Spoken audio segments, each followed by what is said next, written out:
Hey there, everybody. Hope and pray that you are having a good day.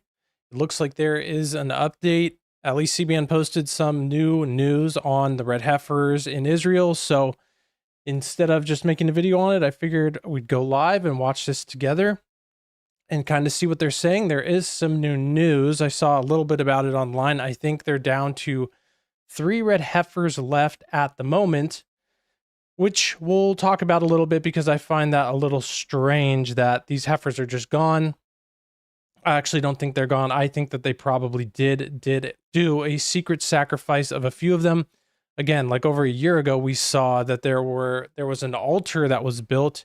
Like CBS or somebody did a mainstream news piece on the whole topic. And so it's just weird that over a year ago, they had the altar built. That was the only time it ever came out. So I think that they probably did sacrifice at least one of these heifers. I mean, they've been waiting for this thing for thousands of years, literally thousands of years. They've waited over 1,000 for sure. I think it's been even multiple thousands since the last one. So I really don't think that Israel would just sit and wait for the multiple enemies that they have to, destroy these red heifers and then have to wait again thousands of years. There's no way that they would do that. I think they probably did a sacrifice in secret.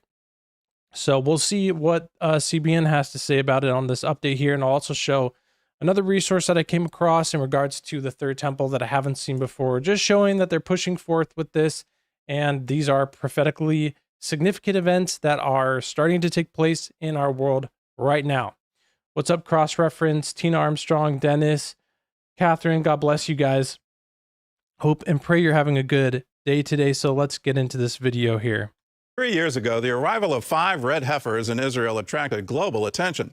Well, today, those cows are in ancient Shiloh. CBN's Chris Mitchell explains the significance of this historic event.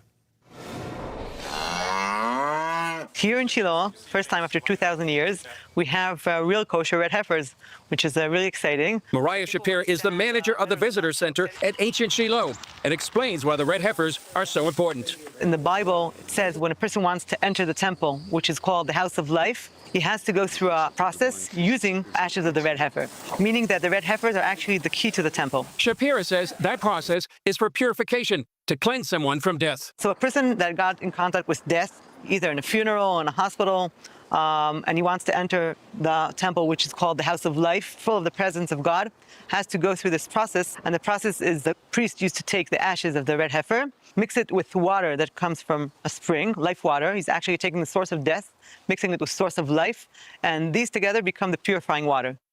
You can see how she mentions, as I'm sure they'll mention more within this process, they claim that they're waiting to sacrifice these red heifers until there's a time of peace, a time of unity to bring all of the world together, which is obviously very significant in relation to what we know the Bible says is coming in the last days. You know, when the third temple is actually built, it will actually usher in momentary peace.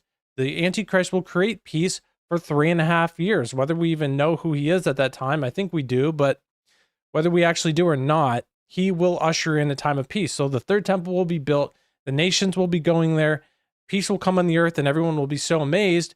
And then the Antichrist will show his true identity, that he wants to be God, and no one can accept the true Messiah, Jesus Christ. And that's when complete war and chaos and tribulation is fully brought upon the earth.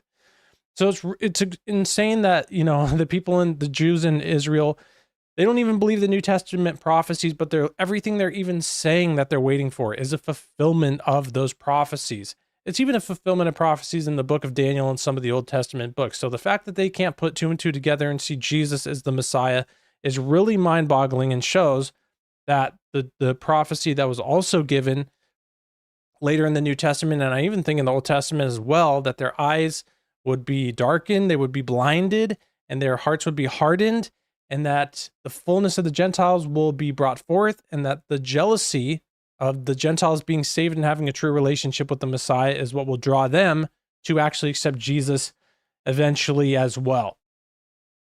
So what's up, Anita? God bless you guys. Yeah, and we have the prophecy, of course, peace and safety, then sudden destruction. That's mentioned multiple times. So we know that this is definitely going to happen. Jewish tradition maintains that the red heifer ashes are needed to rebuild the third temple. Some Christians believe a third temple would pave the way for the end times. Even Hamas reportedly blamed the red heifer. No, there's no reason that some Christians think that. That's literally what the Bible says. The Antichrist will stand in the third temple and stand in the temple and declare to be God. That's what the Bible says. So it shouldn't be some Christians. All Christians should believe that. And it's crazy. We'll see on this third temple website, this new one that I found, not the Temple Institute.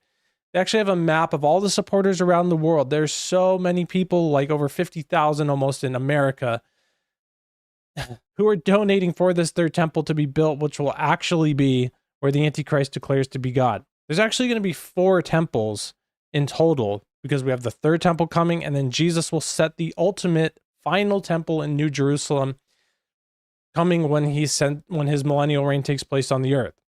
Heifers in part for their invasion on October 7th, because the Al-Aqsa Mosque would be in danger if the heifers were used to build a third temple. The animals are also mentioned in the book of Numbers, chapter 19. Then the Lord spoke to Moses and Aaron, saying, "This is the statute of the law which the Lord has commanded, saying, Speak to the sons of Israel, that they bring you an unblemished red heifer, in which there is no defect, and on which a yoke has never been mounted. And you shall give it to Eleazar the priest, and it shall be brought outside the camp, and be slaughtered in his presence." To be selected, these qualifications must be met. Be an adult cow with reddish-brown hair, no hairs of a different color, no blemishes, and never used for any other purpose.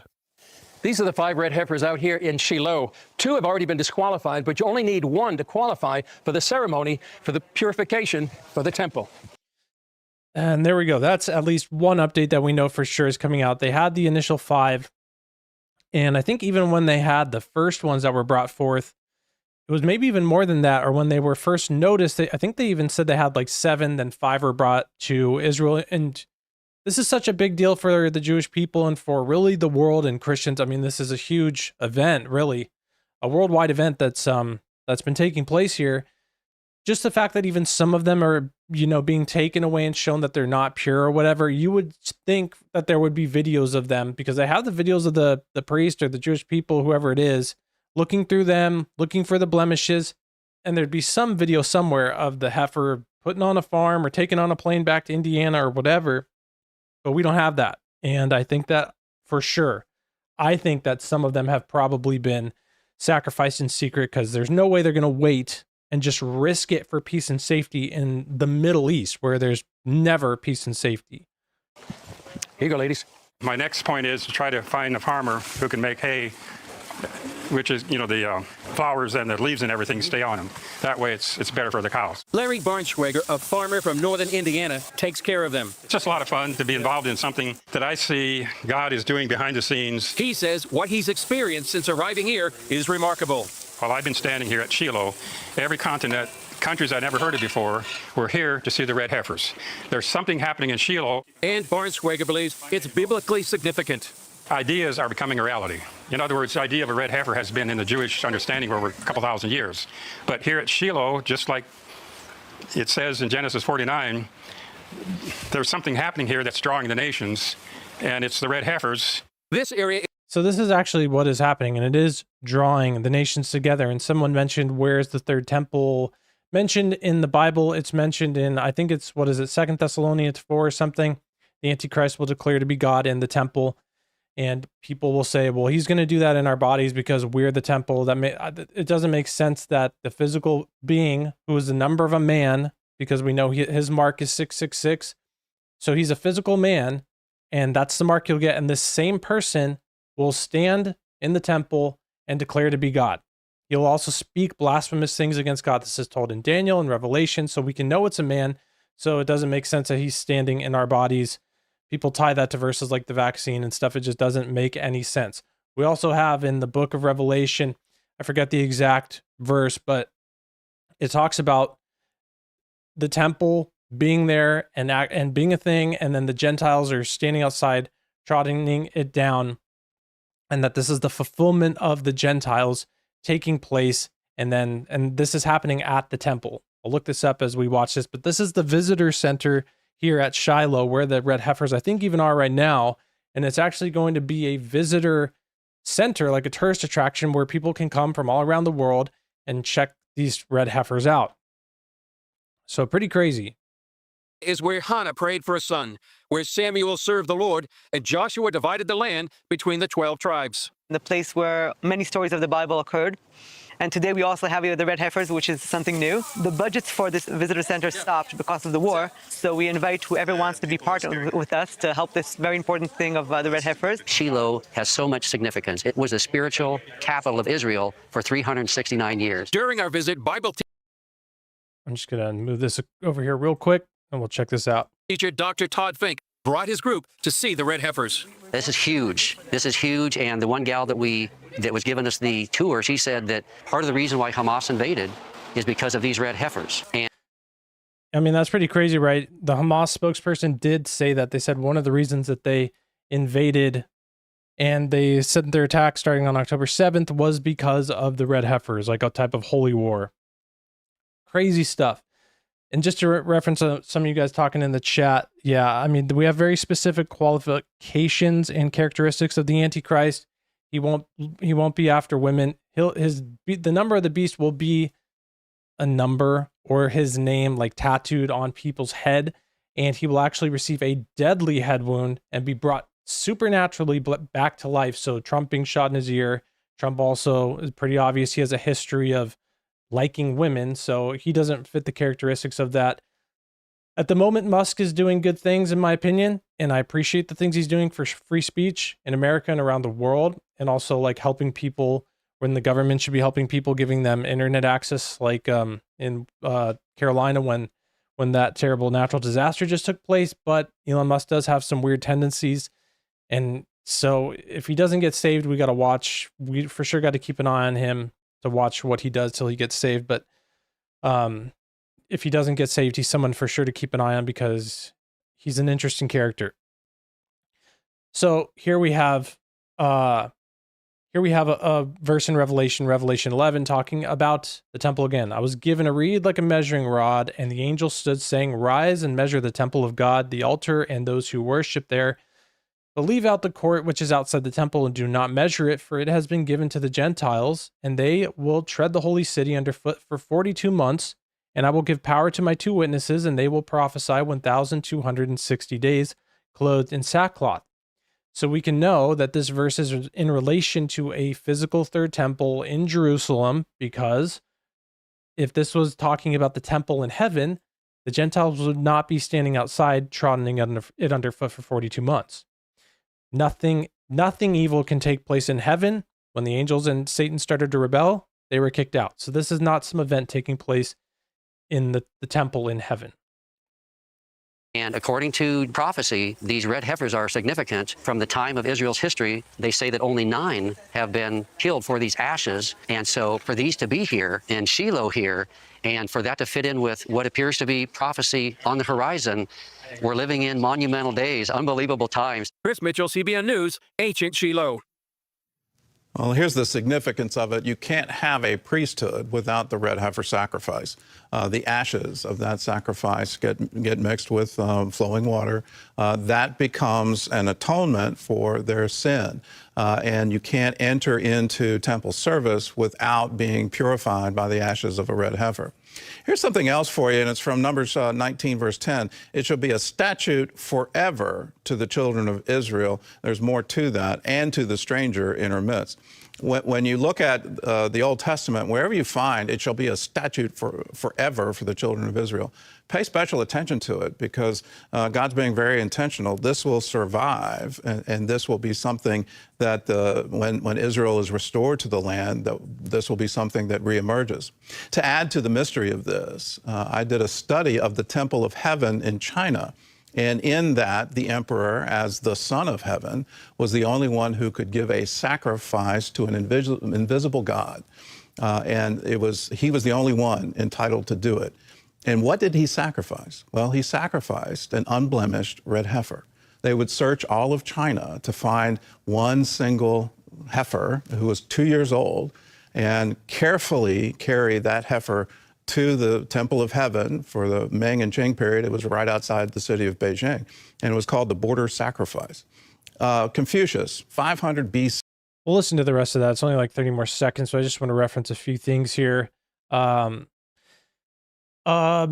Do I think that AI could be super intelligence, could be the Antichrist? I think it'll for sure play into the Antichrist beast system. I think it's undeniable that there won't be some form of artificial intelligence involved in people all around the world not being able to buy or sell without the mark or the number of the beast. And even the strange concept that we have in Revelation about people worshiping the image of the beast. Who is this beast exactly, and what kind of image is it? It's a statue. It almost makes sense that it's like something on the television or some sort of like hologram or something like this. That could for sure take place. I mean, it's pretty obvious in my opinion that the technology advancements in the world will for sure play some sort of role in the end times and everything that takes place.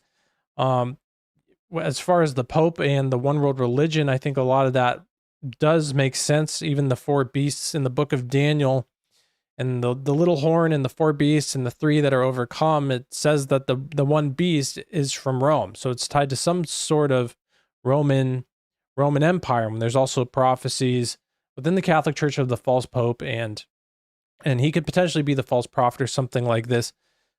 It'll all make sense when it takes place. Because again, looking back at the prophecies of Jesus and what he fulfilled, saying that he would come out of Egypt, he'd be born in Bethlehem, and in a lot of these different prophecies, people were saying, well, they didn't think Jesus came out of Egypt because they said he's from Nazareth, right? So he didn't come out of Egypt, but we look back at his life and he did live in Egypt for a time and was brought out. So when it all unfolds, it could be a Jewish person who worked in Rome or lived in Rome for a small period of time and then came to Jerusalem, or a Muslim person who did the same thing. It could be a big mixture of a lot of different things. So we just got to keep that all in mind. Let's watch the rest of this here, just about 20, 30 seconds. And we'll look at this Third Temple website. Said, if you can understand the border sacrifice, if you can understand what that is and the significance of it, then you can rule China as easily as you can look at your hand. For Confucius, it was a mystery. I think it's a mystery still today. Why is this? An ancient Chinese practice goes back for thousands of years. For the Jews, it goes back to Moses, and so it goes back 3,500 years. This is significant. Let's pay attention to it. Will there be an ordained priesthood again in Israel? Definitely significant. This is prophesied. It's really amazing to see, actually. It really is. Who do I think the two witnesses are? I don't think we know for sure. I think Elijah and Moses make sense. Potentially Elijah and Enoch. Or maybe just two witnesses, we don't know, but Elijah and Enoch make sense because they were both taken to heaven. So that's a possibility. It'll all totally make sense, I think, for anybody who reads the Bible and knows these things when it starts to unfold. But we're told to look for the signs and the seasons, and so it's good to evaluate all of this. That way, whoever is here for it, they are aware of it when they believe in Jesus Christ, or the ones who hear the Bible and who will come to faith in the last days. They'll know it because so many people have looked into it and brought up these different theories for so long. I don't know too much about that Project Stargate. It's like a mega AI system to be the world's like the world's like leading AI supremacy is the word that's being thrown around. The AI thing is pretty strange. AI has been around for a long time, but it's so powerful and getting to the point where it could actually become its own intelligence. It's for sure something to watch because it's very, very interesting. And it could play a prophetically significant role in the end times, that's for sure. So this is a website I've never even seen before in relation to the Third Temple, thirdtemple.org. The main one that we normally see is the Temple Institute website. They've been pushing for the Third Temple for a really long time. And they even say things on their videos that are super prophetically significant, interviewing people in Israel. And they say, I think all the religions are going to come together and believe in peace because when the Messiah comes and when the Third Temple is built, I mean, that's exactly what the prophecies of the Antichrist and the false peace and safety that he will bring. That's what the Bible says. So it's incredible to see. But this is another organization pushing for the same thing. Join for free to build the Third Temple in Jerusalem. The project, architecture, legal, politics, education. You support the most humanist project in history. There is a lot of prophecies about it, and the nations will flood to this, and there even will be a time of peace, and everyone's going to think, oh, wow, maybe this is good. This is a good thing. But we will see when they say peace and safety, then sudden destruction. Here's a map of all the supporters around the world. A lot in Israel, of course.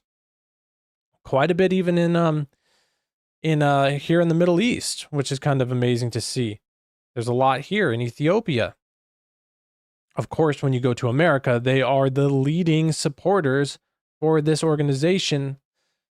Almost 50,000 members in the United States supporting this. I don't really know or think that this is something that God really wants, that he wants the third temple to be built. I don't know. It's hard to say. It gets really confusing when you read into the book of Romans, to be honest, because we hear things that like all of Israel will be saved. Yes, they're enemies for your sakes because of the gospel, but for salvation and being grafted into following God just like they initially were, they're brothers and sisters and they're dearly loved. It's many things like this in the Bible. People call it contradictions. No, it's just the world is messy and things are really complicated. And actually it says it's a really beautiful thing because only could God bring the Gentiles to salvation as well as the Jewish people to be drawn to jealousy through this whole system of Jesus coming to Israel, God being with Israel all through the beginning days, Jesus coming for the lost sheep of Israel, them rejecting him, salvation then going to all of the Gentiles, the relationship with the Gentiles and Jesus Christ, the true Messiah, drawing the Jewish people back to jealousy to the point where they look at him whom they pierced and accept him as Messiah. And this all takes place and becomes very clear when the Antichrist declares to be God in the third temple, and terrible tribulation comes upon Jerusalem, and people can't even grab things out of their house as they flee to the mountains because of the destruction and war that's going to take place in Jerusalem. It's really amazing to see all of this unfolding, and actually it's loving that God did it this way. This was the only way to graft us all in together. It's really amazing. God bless you, Shady Tales. I appreciate that. They cannot blemish anything that would disqualify them for the ceremony. Yeah, so it sounds like at the moment they have 3 red heifers that they're putting on display for that Shiloh location where it's going to be a tourist attraction for the world, drawing the nations together, trying to set up this peace that actually is going to come. But keep an eye on who brings the peace about. We're even seeing Mohammed bin Salman from Saudi Arabia saying things like, Jerusalem isn't that important. Mecca is more important. Setting the stage for all the nations coming together in like a Christian Islam type of unity that the Antichrist will eventually declare to be God through this.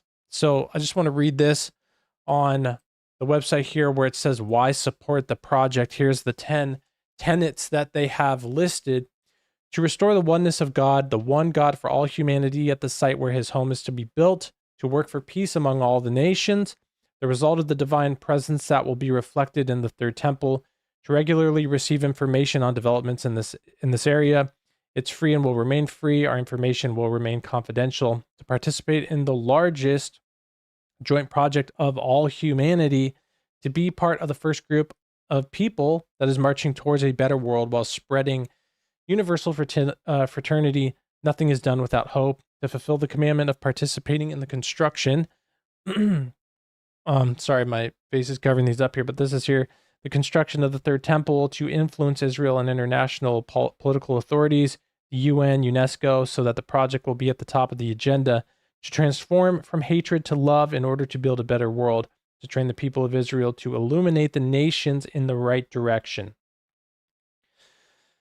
So, this is really what is starting to take place. Everything is moving in this direction. And, Trump is a big supporter of Jerusalem, making Jerusalem, the center of the capital of Israel, which is a big deal. A lot of prophetically significant things in relation to Trump being president. I think during his presidency, we could really start to see, I think we'll see the visitation center at Shiloh start to become a main tourist attraction. A lot of people going there. We'll also see potentially the peace agreements. I mean, Trump was setting up pretty big deals within the Middle East already since he's been president with Saudi Arabia. I think I saw very, very much so, setting just the stage that has to be set for this peace in Israel and for the uniting of these nations and beliefs together in Jerusalem, where the third temple will be built. So I really think, I mean, it's going to happen eventually. A lot of movement happening in many directions supporting this. Temple Institute, this organization, politicians. I think even that guy who they're looking to be the defense secretary, he's big time supporting this kind of stuff. Everything's really moving in this direction. Very prophetically significant, and it's starting to come for sure. I mentioned earlier the reasons why Trump could not be the Antichrist. He'd have to really do change a lot of things. At the moment, it's just, that does not make sense. You know, when the Antichrist comes, it'll be super, super obvious, I really think. A lot of people don't like Trump. The Antichrist will deceive pretty much everybody who's just not a Christian. So, prophecy is unfolding. The Bible's coming true. It's the only book ever written that actually has real prophecy, proving God is real.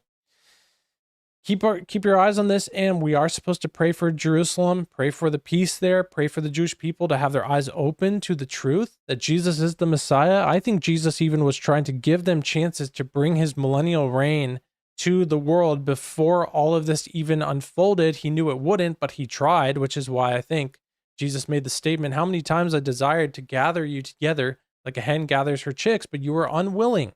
Like, he was trying so many times to show him the correct way and that he's the Messiah and need to accept his ways, but they didn't. And so it happened this way. And just like the book of Romans says, through this, salvation has been brought to all people. How amazing God is. Only he could do such a thing and set the world up in such a way where this would unfold to where salvation is brought to all of the world. Jesus is the King. Jesus is Lord. If we're following him, that's all that matters. Follow him closer in 2025. Follow him as close as you possibly can. Prayer, worship, read the Bible. These draw you closer to God. And as you do this, things get lined up better. So let's be sure to do this. And don't be in fear. Live in the peace of Jesus Christ. Thank you guys all for hopping on. That's about all we got here. We'll try and do another stream here on topics like this. Let me know what you think in the comments. And thank you guys all for hopping on the live.